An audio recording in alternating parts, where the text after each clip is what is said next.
started, folks, and there'll probably be some people who are going to be trickling in, and that's fine. Welcome, everyone. Thank you so much for being here tonight as we honor and celebrate a really wonderful, truly remarkable individual. I had the benefit of meeting Bob earlier this summer when we announced that he was going to be the 2025 Izaak Walton Award recipient. And the folks behind me here are lifelong friends and know a lot more about Bob than I do, but what I can tell you is that just in that one day, hey, how about that? So you need it. Okay. He was warm and welcoming and kind and gentle and was just such a nice person to get to know, even just in that one day. And I went down with a small group, Sarah Foster, our executive director, Alex Ford, Brendan Truscott. So we all took a tour down there, and Brendan said, we got to get up in the attic. And I was like, I didn't know about the attic. And I learned quickly about the attic, and I realized that that was where you did your podcast, but I wasn't aware of just how hallowed those grounds were. So we had a really terrific visit. And I'm sorry, I apologize, I just realized I'm Fred Polimas, and I'm here on behalf of the museum, and it is the museum that is going to be presenting this award tonight for Bob and writing him into history, quite literally. So before I introduce Andy, who's going to introduce this group of individuals who are going to tell you a little bit about their relationships with Bob and some fun stories, I'm going to read some words. I don't know if most all of you know who Al Quattrochi is. He's one of our ambassadors, and he's also a very good friend, lifelong friend of Bob's. So he asked that we read his words because he couldn't be here tonight. So I'm going to do that, and I'm not quite illiterate, but almost illiterate, so bear with me. I'll do my best. So these are Al Q's words. We are incredibly fortunate to live through a time when true magic unfolds before our eyes. In the tight-knit saltwater fly fishing community that we cherish so dearly, we were privileged to witness the genius and artistry of Bob Popovics. Bob's happy place was behind a Renzetti vise, where he created unparalleled wonders. To me, he was the Leonardo da Vinci of saltwater fly fishing. A relentless innovator, always pushing the limits of what was possible, never settling until he achieved perfection. Even Lefty himself proclaimed that Bob Popovics was the most innovative fly tyer of our generation, and it's hard to argue otherwise. Bob was larger than life. He greeted everyone with an infectious smile that instantly put you at ease. At the Vice, he possessed an extraordinary blend of vision, precision, and creativity. Always the perpetual teacher, Bob didn't just see the world as we did. He interpreted it in a way that transformed the ordinary into the extraordinary three-dimensional creations. His ingenuity with untraditional materials, epoxy, silicone, mono extensions, redefined what flies could be. Yet Bob's creations were never just for art for art's sake. Every fly he tied was a marriage of form and function. They weren't just pretty to look at, they were precision-engineered tools designed to fool the wariest fish. Bob had an uncompromising standard. The fly had to perform perfectly in the water column, as though the fish themselves were its harshest critics.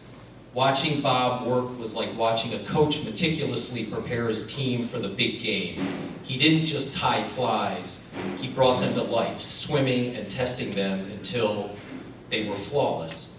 Only then would he share them with the rest of us mere mortals, each creation a masterpiece in its own right. Thank you, Bobby, for your boundless creativity, your generosity as a teacher, and your unwavering commitment to excellence. You've inspired us all to be better students of the craft, to push the boundaries of what was possible, and to believe in the magic that we can create. You paved the way for all of us and reminded us that anything is possible. Here's to you, Bob, a true master, a visionary, and an enduring source of inspiration. So those are Al's words. Hear, hear. Hear, hear.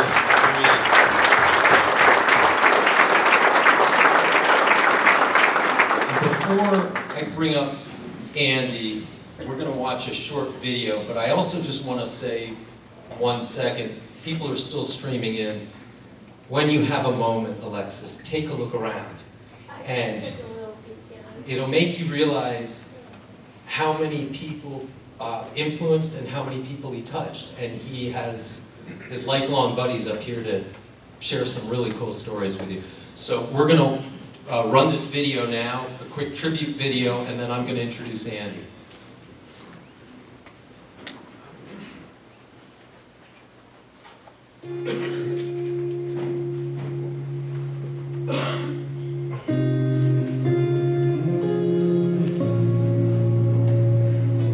Thank you for spending some time with me here. I enjoyed it.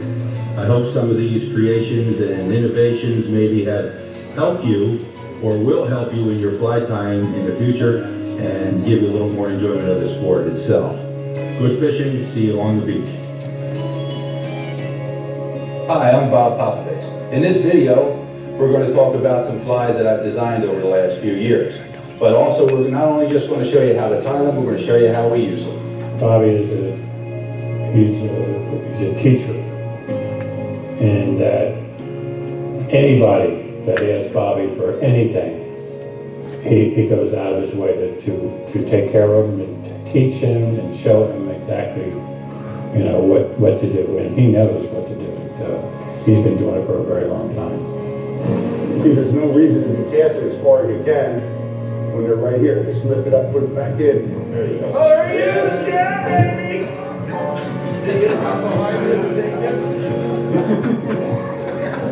You know, as long as you're doing it and you're still having fun with it, you're on the right track.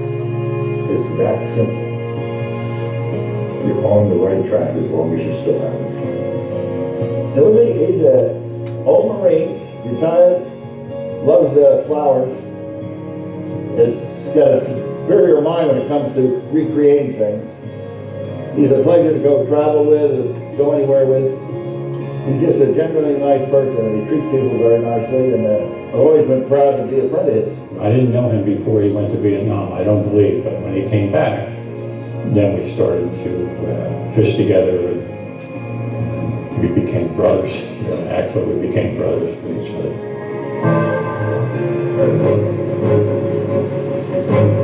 There it is. Way to go! Good going! Finally here. Nice one. Oh, I'm telling you, I think if we hadn't gotten off the beach, we may not have seen him I today. know. That's it. Well, you got to take what opportunities avail you. I know. You know, sometimes it's not on the beach, weather's bad, everything is a little bit difficult to do there sometimes, you know. But, Fish all over you, Bob, there. Fish all over you by thousands. Good going, bud. Hey, Mr. Bob. Glorious. Glorious. Just glorious. And it was glorious, even the wind, especially when it went away and Bob and I could walk the shoreline casting his streamers into the sea.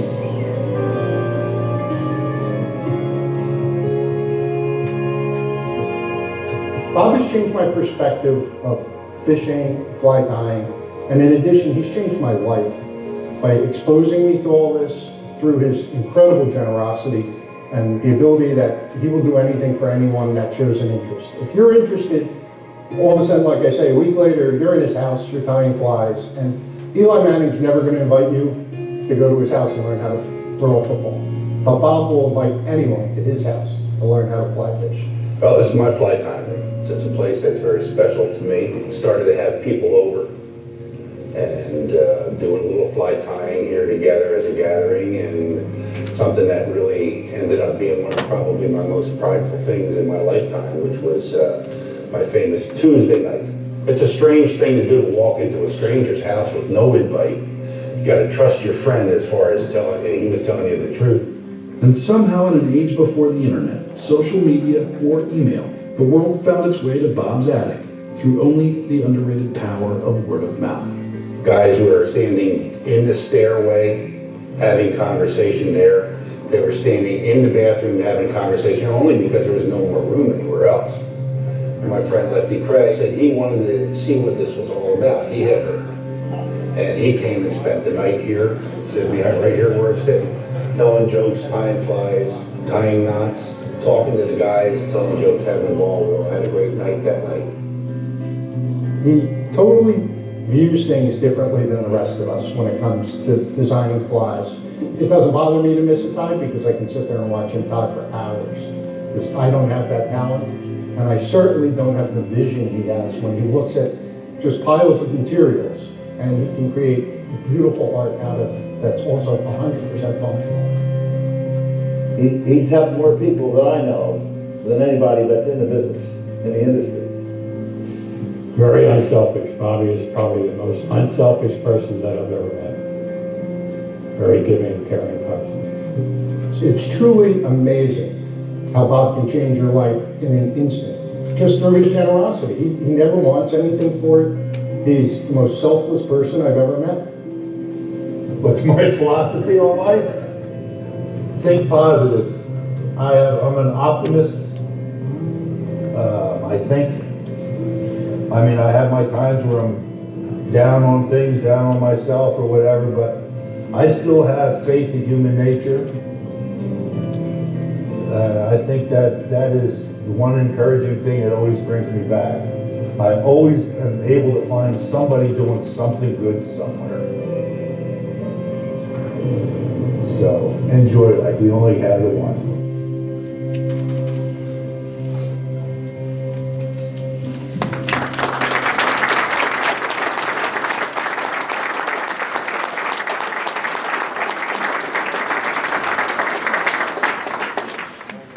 Continues to grow and grow in our numbers. This is really testament, and thank you all so much for being here. And for this group of individuals that are going to share some thoughts and stories with you guys, I'm envious of these guys. You guys really knew them and had experiences with them, and have great stories and great memories, and you are indeed blessed and lucky for that. So I'm now going to invite Andy to come up and sort of moderate this process, if you will.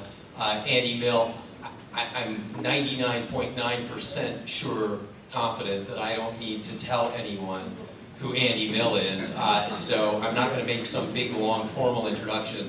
But one thing that you folks may not know is that Andy is in fact our 2023 Heritage Award winner, and we had a really nice gathering in New York City to celebrate all the things that Andy's done in his career in the interest of improving the space of fly angling.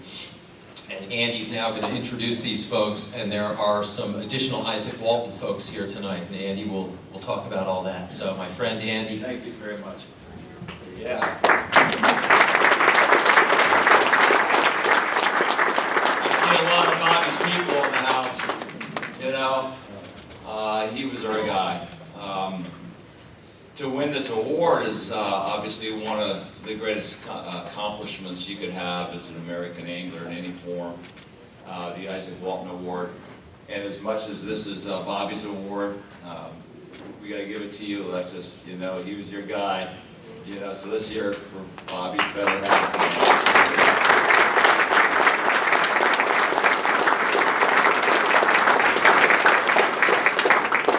Just briefly, with my relationship with Bob, nothing like theirs, but I always wanted to meet this gentleman. We always talked about how much he wanted to share and how much he wanted to give back. He was always told by Lefty, make sure you preserve what we all did with the Saltwater Fly Rodders of America. When that dissolved, then Bobby started his Tuesday nights at his house from January till May. He opened his doors, and like the great Earl James Jones said to Kevin Costner in Field of Dreams, build it and they will come. Well, that's exactly what he did, and the rest is history as far as the Northeast striper fishing is concerned. He built a platform by which we all rose and continued to rise. And two, he was always concerned with the young fly tyers of the world, and he was always like a Santa Claus giving back. But he was always laughing and having fun. And one of the great stories he was so proud of is when Lefty was giving him a casting lesson on a diving board at a swimming pool. I think it was at a Holiday Inn. Lefty said, "Well, Bobby, I know you're Polish, so I'll go a little bit slower for you." And Bobby would throw his head back. He'd laugh because he loved his buddies, you know, just like these guys up here. And as Fred said, the great Ed Jaworowski, one of the best friends Bobby ever had. You know, he was the original of the first 2014 Izaak Walton Award winner. Bobby could throw that tight loop, but Ed could tell you what he did to get that tight loop. Joe Carey, one of his best friends, along with Tom Lynch, a young tyer, Jason Taylor, his best friend Lance. He always said, even on our podcast, my best friend Lance. Obviously, Chuck Verinsky, who's had this show here since the late 80s, and Paul Dixon, who really did a lot of great stuff for fishing, a great conservationist, and he too won the Izaak Walton Award in 2019. And as we get going with this award, I might just throw this out. Ed, what's it mean to you? You were the first winner. What does this award mean? Well, you know, it's always nice to be honored, but it's really great to be honored by people that you respect and to be recognized by your peers and the people you share this sport with. And it's very humbling, believe me it is. So I just thank the Museum Association for so much. And I know I am so thrilled when I heard that Bob was going to be picked, because it just meant so much. Well, also too, a great story about Ed was telling me earlier out on the floor today. We were talking about his life with Bob, and that's what this is all about, because it's not about speeches, it's about telling stories. Tell me the first time you took Bob trout fishing. Everybody here knows about Bob's legacy as far as saltwater and tying. I mean, he's got salt water flowing through his veins, and we all, the body assumes more water than anything else.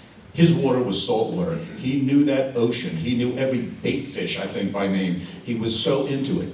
Well, this is something that nobody really realizes. Many, many years ago, Bob got me into saltwater fly fishing. I had been fishing in the ocean with everything else, but he got me into fly fishing in the early 70s. One day, I took him up to the Poconos to go trout fishing. Bob had never fished for trout. So I took him to Resica Falls on a big bush kill, and we got to a large pool, just the two of us, and there were three fellas just coming out of the pool.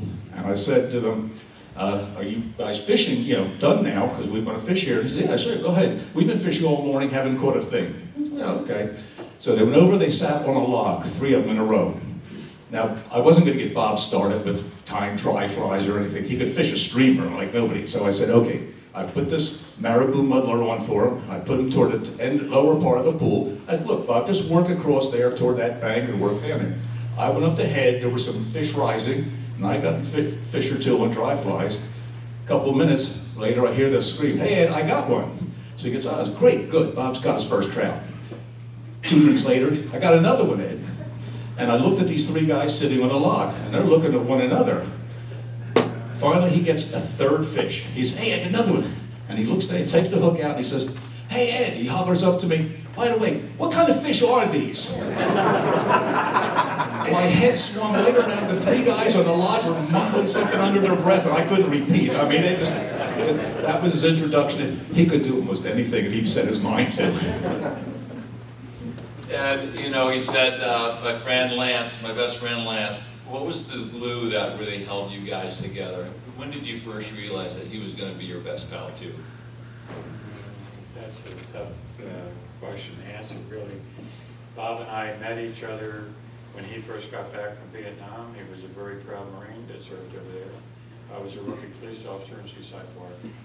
And we knew each other. Then one day down the island beach, Bob, there was a big bluefish blitz, and Bob was gracious enough to lend me a fly rod. So now we had a connection, and we started to fish more often, and we fished out my boat and so forth. And then we started to travel up and down the East Coast. And that really became the time that I feel that we became best friends. Bobby and I consider ourselves to be brothers. And we were just so close. We talked so many times about all the memories we had. And just let me mention one thing here. Paul Dixon was our captain. And he was our captain in Montauk, he was our captain in Parker's Island, and he was our captain in the Florida Keys. Paul knew where to be and what time to be there. Bobby always said that. Bobby knew it. So one trip down at the Florida Keys. By the way, Bobby had put his rod down for a while to do video and camera. He was into the video. He wanted to catch fish in the lens of his video camera. So we're with Paul down in the Florida Keys, and also with us was Sam Tallarico, who was a professional photographer. So we're all on this little boat. Paul says, you know, make the cast here. Well, let me first say, if you didn't make the right cast with Paul, he would say some very, very dirty words. Very dirty words. This is what Paul does. Okay, you got him at 80 feet, 10 o'clock? No, yeah. Okay, go now. Come on. No, goddamn. Fuck no!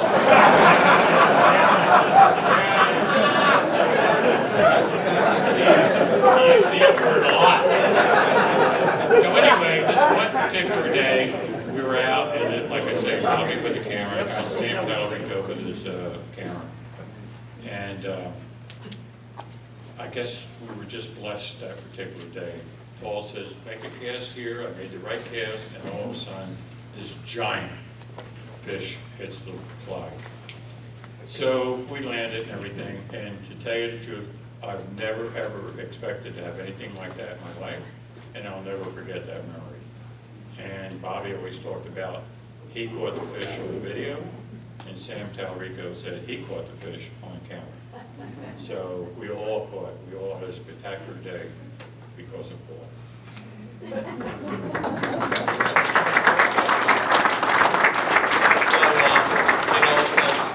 When we go through life, we find different spots of certain guides and captains who really take a dominant approach to life. Like, this is my house. Paul Dixon's got a lot of houses, let me tell you. Hawkers, Montauk. So Paul, take the floor, buddy. Let me just tell you one thing. He paid me a lot of money to say that. It's all true. I'm gentle. Anyway, when I first met Bobby, I knew right away that we had a connection. It was just one of those things. And it was a guy that I really wanted to fish with because I admired not only his kindness and how good he was and everything, but he was this awesome fly tyer and he was into it. And so we just bonded right away. So, I said, Bob, we got to fish. And that's where it started. So every time that I would go someplace, the striper had made a recovery, Montauk was on fire, the blitzes were there, and Bobby was filming. So Bobby's like, I want to come out and do it. So we got out there, and he shot some stuff that in the early days that Chuck started the show here, that by that time Bobby had shot a lot of video and stuff of the bass blitzes. And at this show out here, we would play those videos that Bobby shot, and they would actually, the fire marshal would show up and say, please shut that down, because it would block all the aisles.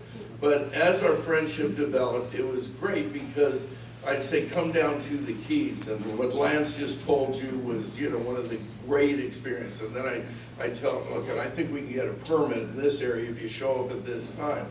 But it was always the adventure, and Lance and Bobby were my favorite people to fish with because we tied flies at night and we tried things and experiment because that was Bobby. Nick Curcione was another one that would join us on a lot of stuff. And I remember they would come to my house out in Long Island, and I had this pool, and Bobby had just developed the pop lips fly. And I'd say, Bobby, let's get in the pool. He says, no. I sink, I can't swim. I'm like, what? You know, so, but Nick and I would get in the pool and he'd take the fly and run it across it, and then he'd come out and trim it, we'd get underneath it, and, okay, that looks good, Bobby, that looks good. But that was the fun with fishing with Bobby, because he was always experimenting, he was always trying, and it was doing it as like a brotherhood. It was the camaraderie that really, it was more the camaraderie than it was the fish. And I could go on and on, but let's. Well, I agree with that, because when we left the podcast, I really wanted one of Bob's books, and I really wanted him to sign it. What he said was, it's never been about the fish. It's all about my buddies and the good times we had. Amen. Joe Carey, you were a manager at a restaurant. Your friendship was food, restaurants, fishing.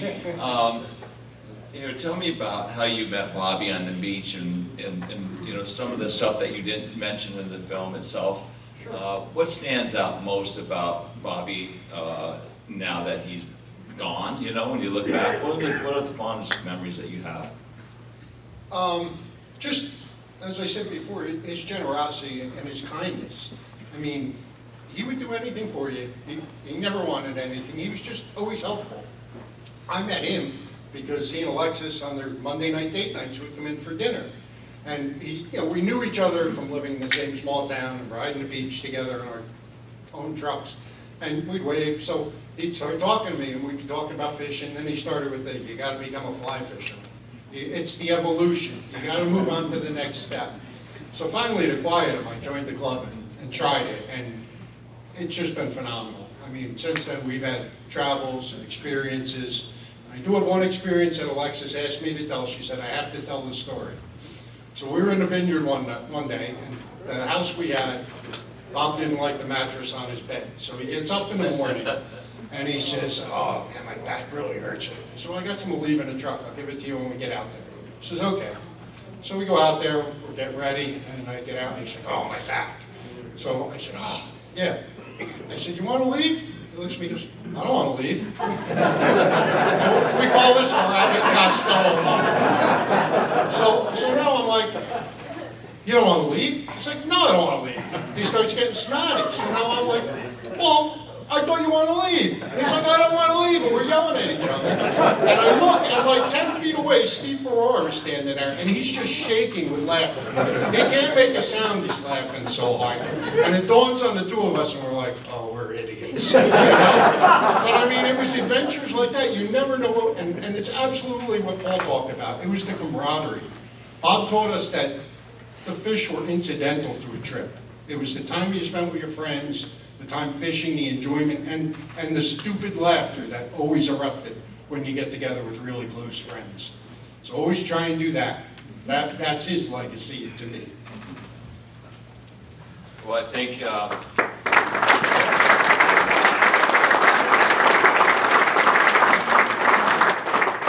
Tom, you were the photographer that took that great photograph of that big back cast, that tight loop. You're a wildlife photographer, a big surf photographer, but I want to hear the story about Bob's cats. Bob cats and a big storm he saved your life from. Yeah, that was. Alexis and Bob love cats. They're like real cat people. In fact, as I was sitting up here earlier, I was thinking, I never heard Bob mention a dog in the entire time I knew him, ever. And when he went into Bob's tying room, it was this really special place, and there was danger in that room. There was 8 pounds of furry, pointy-toothed fury named Seaside Susie, who was a miniature Maine Coon cat that was an absolute terror. And how many of us in this row have been clawed or been? Probably more out there. And Bob's tying table was a big U. And there was one way in and one way out. To get in and out, you had to go by a narrow wall, like a wall that went slanted, so you had a very narrow gap to get out of. And that cat would position itself right on the exit and just dare you to try to leave. And if you did, you would get popped. And it didn't hurt, it was like, the Seaside Susie was cool. Well, tell me about the big storm that was coming in, you were fishing. Yeah, when Sandy was coming, Bob and I spent the day fishing, and there was huge, I don't know if you remember, there was huge bluefish hit up and down Island Beach. Kind of the whole coast got it. And I was going to stay and photograph for the storm. And I lived a couple of houses off the bay, and Bob said, "You are leaving." Ordered me to leave. And I did. He changed my mind. I was going to stay. And it turns out it really saved my life, because the gas main in my home broke, natural gas, and spewed natural gas into the house. And if I had not left, I would have had candles on upstairs. And I don't think it's hyperbole to say I would have exploded myself. But yeah, Bobby, he used a tone with me he never used, which was, "You're leaving." He's a pretty big guy, so I laughed. You know, one more question about Bob's fly tying room, on a Tuesday night. Tell us what was that like, because I know Bob was really trying to protect Lefty when he came. And You can't ask me. Deal. You gotta go to Lance on that. Yeah, I was literally the worst flying student ever had. You did. He said he's number one in Bob's life. In Bob's world, he was number one. Yeah, he wanted to tie sand. We were doing sand eel teasers, and I said, "I don't think I really should do this. I'm not good with lefts and rights and right things." And he's like, "Oh, you'll be fine." And an hour later, he said, "Yeah, you're the worst."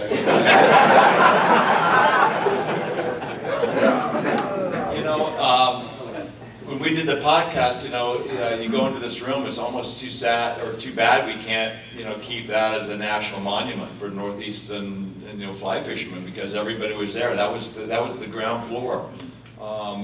Lance, who might be able to represent and speak about what was that like up there? Ed? Lance, were you in that room? I was there. What was that like? Well, at first it was just a few friends, maybe 10 friends that would come. And then all of a sudden Alexis started making us dinners, which was really special. She made some fabulous dinners. So anyway. You want to mention how you got the salad? I was going to say that. Yeah. So anyway, so it was nice up there. We had plenty of room and everything. And then Bob would start inviting more people, and this guy would tell this guy and everything. Well, it got to be where there was like 50 people there. And it was a small room, it's a small house, small staircase. So it wasn't, it was obvious that we had to move. So we formed the Atlantic Saltwater Fly Routers, and we moved to a larger venue, which was the First Aid Building. And Bob still had the same compassion. Now he had a bigger audience. That was happy for Bob, the biggest audience he could have. That's what he had. Joe, didn't you become the president of the Atlantic I was, Fly Routers? yes. Did you guys ever argue? No, Bob was amazing that way. He never wanted any real authority. He just wanted to be able to give us input. He would say, "I think what do you think about doing this?" Like, we would discuss things all the time. But he never said, "You're going to do this," or "This is what has to be done." The only thing he insisted was that it was a teaching club. There's no competition. It's to keep paying it forward. To bring it in, to whoever wants to walk through those doors and learn how to tie flies and cast a fly, that's what we're there for. And to this day, that's what the club does. Right. And I really think that's the secret of it. You don't look for anything back. You're just there to pass on what other people have given you. He was a teacher, but didn't he teach you, Lance, how to fish? Did you fish the wrong way? He didn't teach me how to fish. I heard, but I heard that you were fishing the wrong way. Well, explain that. I was very competitive.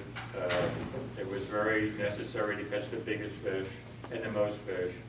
And all of a sudden, Bob says, and I learned from Bob that fishing was sharing and friendship. It was not about competition for the largest fish.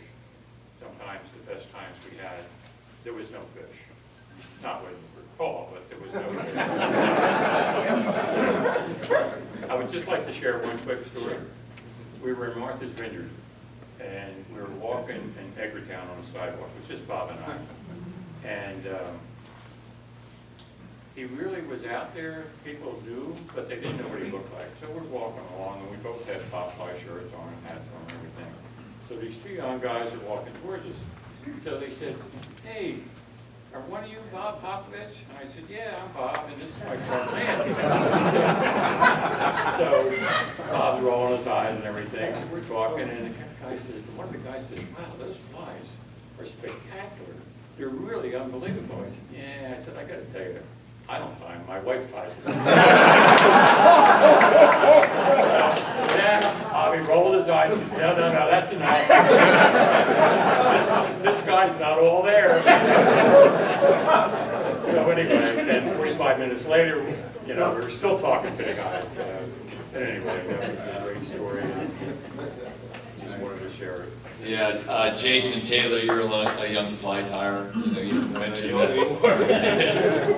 You mentioned that he was your mentor. Tell me about the 3D bucktail and the hurdles that he helped you get over and expand your tying and become the tyer that you are now. Well, I mean, I guess the impetus of our relationship was me looking for knowledge, and Bob was there to give it to me, and he had a way of like feeding you the right amount of information at the right pace. And if you thought you could do something, he'd give it to you and give it to you. He'd just feed you and feed you and feed you and feed you. And he'd, given a few of us guys a Bob drawing, and everybody knows what a Bob drawing is. Oftentimes on bar napkins. I got some bar napkins. Oh, we all have bar napkins. And these, you can't call them rudimentary drawings, but they were simple, but so precise that left no room to question what you're supposed to be doing with it. And this pattern that he never promoted, because it's not an easy pattern, became my favorite thing to tie, And I mean, of all of his flies, if you tie 20 surf candies, it becomes automatic. Tie 20 bucktail deceivers, it becomes automatic. I've tied 100 of these things, and it's not automatic. And that changed the way that I looked at fly tying.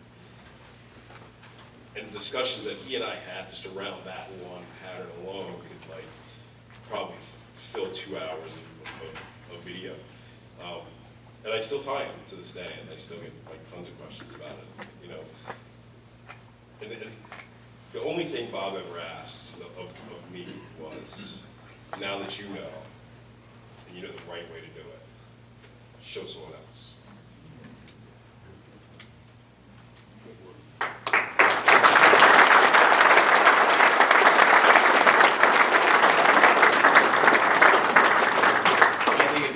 We can just open it up to the room. If you guys have any questions for anybody, feel free to raise your hand and ask, because you are his people, and this is Jersey, this is his house. Chuck, maybe you might want to explain and describe how important was it to have Bob here? I mean, you gave these people the stage to come and do their work, but when I come here, many years after all these great guys have come through these sacred halls, I look back and have known some of them, but this was the pulse of American fly fishing in so many ways, because it's a consumer show. But I'd like to hear you describe how big was Bobby, and how impressive was he, and how important was he to this house of yours, this trade show? I'll be going way back to 1989, when I was at Seven Springs Mountain Resort. I had 2 retail stores, and the ski season ended, and the convention center didn't have roller skating like they did in the winter. It was empty, and Herman, the owner of the resort, said, why don't you do something in this exhibit hall? I'll give it to you for free. Just bring me a bunch of people that will drink my beer and eat my dinner and stay in my hotel. I said, okay, that sounds fair. Well, I had a lot of ideas, but it just all narrowed down to maybe trying something different. I like sportsman shows, but I started to really get into fly fishing, because you don't know that I went to Penn State Navy, and my instructor there was George Harvey. Now, Lefty called George Harvey the greatest dry fly fisherman in the world. And I thought, wow, I'm going to learn from somebody like this. Well, what I did is I went to a show, I guess it was in Michigan. I can't think of the name of it now, but it was an original fly fishing event at the FFF, which was called that at that time. And it was a 6 or 7 hour drive, and I thought, maybe that's what I should do at Seven Springs. I'm not going to interfere with their date or compete with a group that is doing it out of the goodness of a heart to teach people how to fly fish. I had to make some money because I had to pay for pipe and drapes and stools and celebrities. And I'm thinking, who am I going to get? And I ran into Barry and Kathy Beck in Yellowstone Park. And I didn't know them. And they were from Pennsylvania. Of course, I knew about them. And I went and introduced myself. I said, I'm sorry, I'm just asking for your advice. I'm going to try some event at a ski resort, and I want to do a fly fishing event. Do you have any suggestions to help me out? And they said, well, if you want to get a crowd to start off good, you've got to get somebody that everybody wants to come and see. I said, oh, who would that be? I said, oh, that's Lefty Gray. Well, how do I get a hold of him? Well, we know him very well. We'll give you his phone number. So then, of course, that leads to Lefty. Who else should I get? I'm going to put some fly tires in there. So I had the names of some freshwater fly tires. I'm telling you, these guys aren't here anymore. Ernie Shrevert, Gary LaFontaine, Dick DeHoor, Jack Gartside. I must have had 10 tires, but I didn't have any saltwater tires. I thought, maybe we should have someone from saltwater. So Lefty told me about Bobby. Because I lived in Ocean City in the summer, and I worked as a bartender and a waiter to earn money for school and everything. But I didn't know Bobby, and I went up, he told me where he lived. I went to the house. You probably wouldn't remember this because it was a long time ago. I met his wife, and she says, oh, he's at the restaurant, he'll be back, just go upstairs. Upstairs? Aren't there bedrooms up there? I don't want to go to anybody's bedroom. I go up the stairs and I'm thinking, it's going to be like, I don't know, somebody chained to a chair up here. It was that narrow walkway that you told me about, and I went up there and I looked and I saw like all these videos stacked up and pictures of everybody and materials, and I'm thinking, oh, this is a pretty cool place. Anyway, I finally met Bobby. He came to the first show that I did, and it was called the Fly Fisher Symposium. And the show ended just like it is now. It hasn't changed. The time is 6 o'clock. Everybody has to leave because we want to eat, and we want to go to sleep, and we want to go to the bar. Nobody would leave. Guess where they were all standing? Tell me. In front of Bobby's table. How am I going to get these people out of here? They want to listen to him. He won't stop talking. And I didn't know him really because Lefty told me about him. And so after that show, we went on a fishing trip.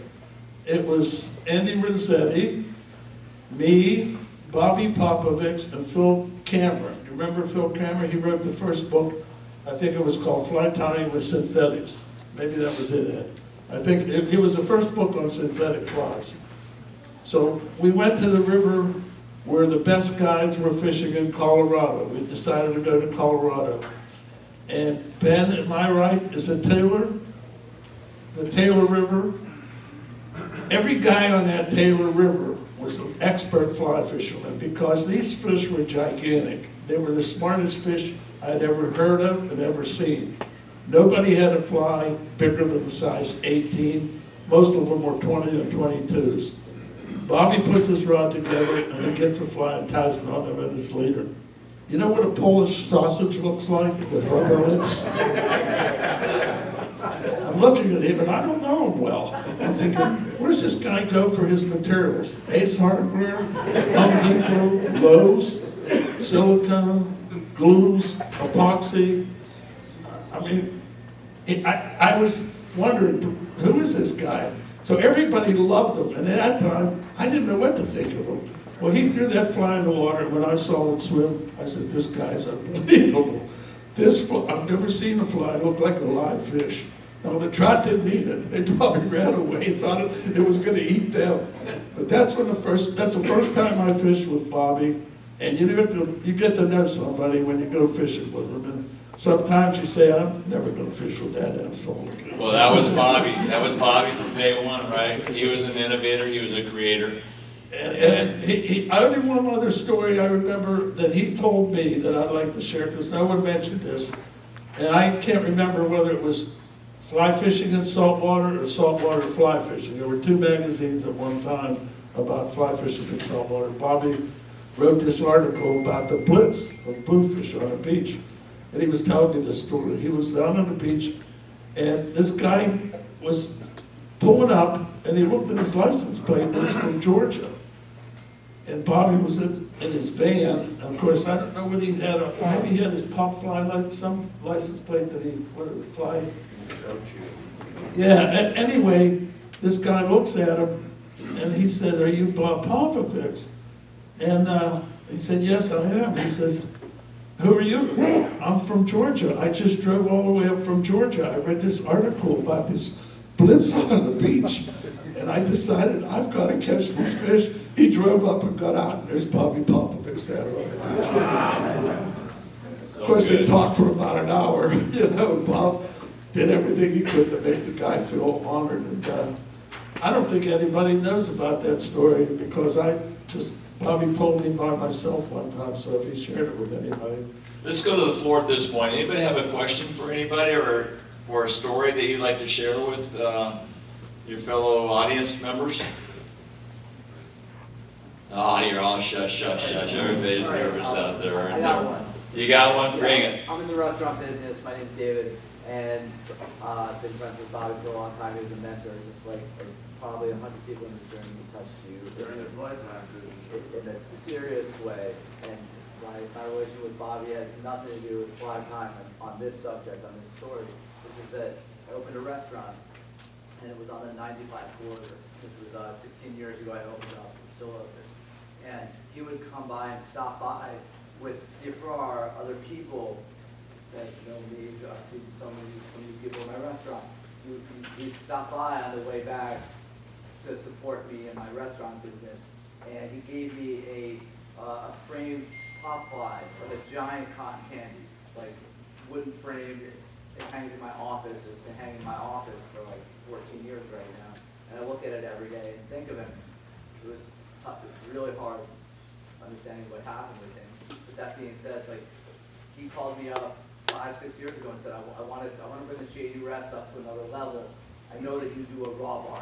My restaurant is a high-end seafood restaurant. We do 8 kinds of oysters every day, every kind of imaginable raw fish, etc.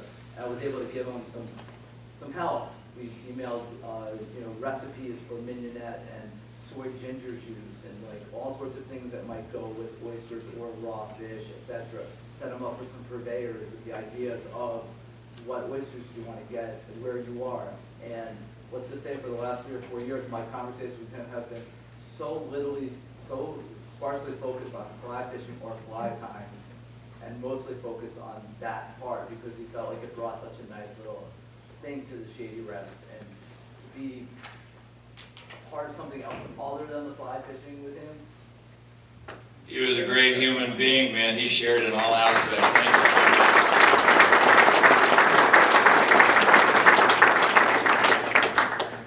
much. Hey guys. Yes, sir.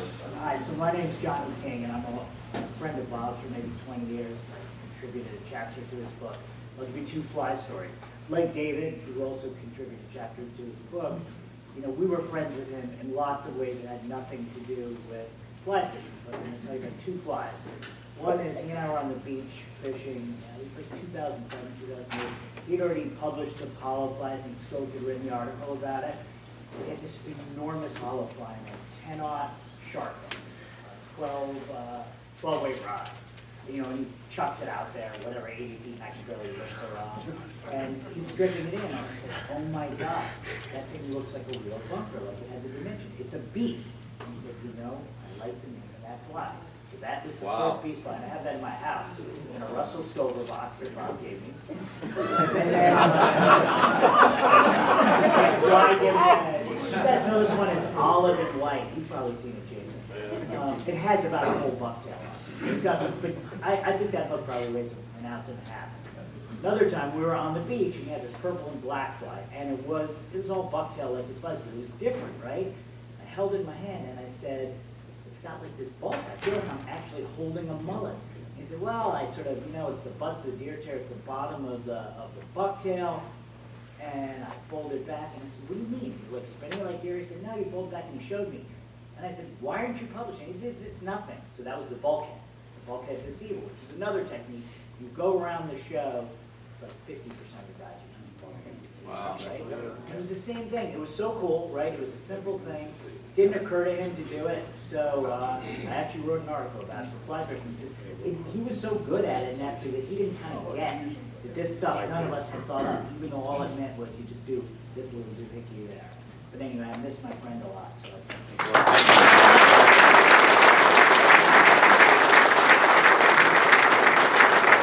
As we start to wrap up, Paul, you want one more statement? Yeah, I got one more quick little thing. So I used to go all the time when Harker's Island was just being discovered, and Lefty and Tom Earnhardt had sort of found it. And Lefty had called Bob, and said, you got to see this. Bob calls me and says, you got to come down this Harker's Island. It's the new hot albacore fishery, and it's supposed to be really cool. So he says, why don't you come on down to the house? We'll fish for a couple of days, and then we'll head to Harker's. So we go down to the house, and the cat's around and everything else, and I spend the night, and in the morning when I wake up, I have this smell, and it's like, wow, what is that smell? And so I smell it further, and I'm Bobby, what is that smell? He says, Alexis is making her nuts. And she had these candied walnuts, or pecans maybe, and I thought, man, and I'd love, nuts. And so we go downstairs, and they're all spread out, and Alexis, help yourself, guys. So I turn around, and I start eating these, and I'm like, oh my God, And I said, Bobby, he goes, no, I don't eat those things there. I gotta watch everything. And so I said, more for me. That's great. Well, every year that after that we'd go down to Harker's, and we'd all, we'd call each other, okay, we're on our way and everything else. He'd always turn around and say, Alexis has made your nuts for you. So, Alexis, we love you. Before